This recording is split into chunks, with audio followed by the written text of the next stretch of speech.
Ja, ob dnevu reformacije, ob tem prazniku, ki se je na Slovenskem že, lahko povem, kar prijel, sporočam, da je to praznik vseh Slovenk in Slovencev in že iz samega imena reformacija na nek način nas navdihuje,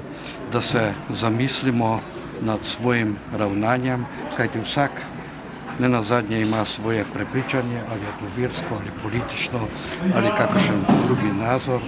in je to ena priložnost, da pogledamo vase, da pogledamo okolico in opozarjamo na vse tiste stranpoti, katere se dogajajo in pa stremimo vsi skupaj po lepši prihodnosti, predvsem za mlade rodove. Zato sem tudi v pridigi danes omenil, po mojem, kot jaz pravim, mlado švedsko reformatorko Greto, ki se na svoj način bori oziroma nagovarja odgovorne na tem svetu, da se zamislijo nad svojim ravnanjem. Kajti danes je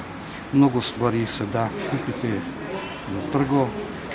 mnogo stvari nam je ponujeno, torej vse se da kupiti za denar, ampak vprašanje je, ali bo to koristilo našim zanamcem, našim otrokom in pa otrokom njihovih otrok. In to je naša ta trenutna reformacija, ki se nenehno ponavlja oziroma se mora ponavljati.